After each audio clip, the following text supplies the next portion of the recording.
Student, এখন আমরা ভাগ অঙ্ক করব। ভাগ, অনেকে আমরা ভাগে আছি দুর্বল, বিশেষ করে এই যে ছাত্রদের ভাগের সমস্যা আছে, যে আমরা যারা ভাগ পারি না তাদের জন্য ভাগের একদম প্রাথমিক ক্লাস আজকে। ভাগে অনেকগুলা ক্লাস লাগবে, ভাগের একদম প্রাথমিক ক্লাস, যারা একদমই ভাগ বুঝি না।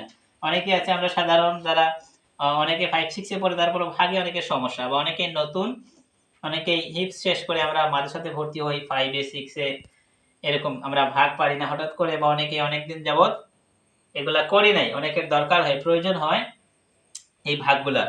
তো এই ক্ষেত্রে আমরা আজকে ভাগ শুরু করতে যাচ্ছি একদম সহজ, একদম শর্টে আমরা ক্লাসগুলো করতে যাচ্ছি। যে প্রথমে আমরা সহজ একটা ভাগ দিই, যেমন এখানে আছে 20, 20 ভাগ আছে 2। আমরা যদি এটা দেই, সহজে আমরা এটা জানবো যে এখানে তোমার কাছে 20 টাকা আছে, তুমি দুইজন মানুষকে ভাগ করে দিলে, আমরা সহজেই বলে দিব যে 10 টাকা করে, 10 দুগুণা 20। এই যে এখানে প্রতিজন কত করে পাবে? 10 টাকা। প্রতিজন প্রতি পাবে 10 টাকা করে। এই যে 10 দিয়ে দিলাম আমরা। সহজ ভাগ। কিন্তু আমরা এগুলা সহজে টাকার অঙ্কগুলা বুঝি, কিন্তু একটু জটিল ভাবে করে আমাদের যদি ভাগগুলা দেওয়া হয়, যেমন আমরা এখানে দিলাম 32, ভাগ দিলাম আমরা 8, এইভাবে যদি দেওয়া হয় আমাদের মাথা তখন ঘুরে যায় যে আসলে এটা কেমনে কিভাবে হবে। এইভাবে দিলে কিন্তু আমরা টেহার অঙ্কটা দিলে সহজে আমরা বুঝে ফেলি, কিন্তু এটা অনেকেই আমরা এরকম বুঝি না। এইরকম অঙ্ক দেওয়া থাকলে আমরা কি করব? আমরা প্রথমেই ভাগের 4টা অংশ আছে, ভাগের 4টা অংশ আছে। একটা হচ্ছে ভাজক, ভয়কার বা বর্গার জ ক, ভাজক। এখানে একটা অংশ, এটা হচ্ছে ভাজক, এবং এখানে একটা অংশ, সেটা হচ্ছে ভাজ্য, ভাজ্য। এবং 3 নাম্বার এখানে একটা অংশ আছে, সেটা হচ্ছে ভাগফল, ভাগফল। এবং সর্বশেষ আমরা নিচে যেটা বসাই সেটা হচ্ছে ভাগশেষ,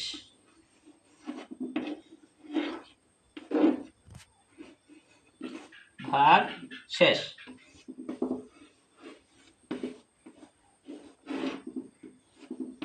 এই ভাগশেষ ভাগ করতে হলে আপনাকে এই 4টা নিয়ম জানতেই হবে, যে ভাজক, ভাজ্য, ভাগফল, ভাগশেষ।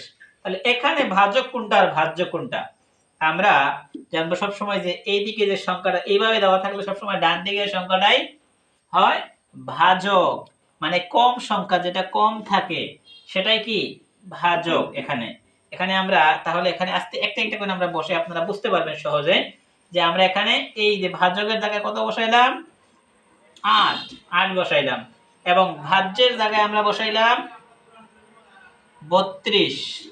এই যে 32 আমরা একটা একটা করে মুছে একটা একটা করে বসিয়ে দেই, সেটা বুঝতে সুবিধা হবে প্রত্যেকের জন্য, আশা করি বুঝতে সুবিধা হবে। তাহলে এখন আমরা এই 8 কে 32 এর মধ্যে আমরা নামতা গুনবো। নামতা গুনলে আমরা 8 একে 8, 8 দুগুণে 16, 3 8 24, এবং 4 8 32, 4 8 32। আমরা বললাম যে এখানে 8 4 বার, কয়বার?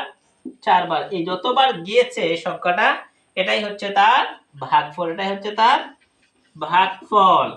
এবং আমরা সর্বশেষ হচ্ছে ভাগ শেষ। এখন আমরা ভাগের সাথে আমরা জানি বিয়োগের সম্পর্ক, তাহলে 2 থেকে 2 গেলে আমরা দেব 0, এবং 3 থেকে 3 গেলে 0, একবার 0 দিলেই যথেষ্ট।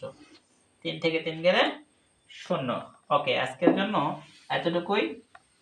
কারো কোনো ভাগ বিষয়ে প্রশ্ন থাকলে কমেন্টসে আপনারা জানিয়ে দিবেন কমেন্টে। ইনশাআল্লাহ আগামী দিন আরো ভাগের অনেকগুলা ক্লাস নিয়ে আমরা হাজির হব। আসসালামু আলাইকুম।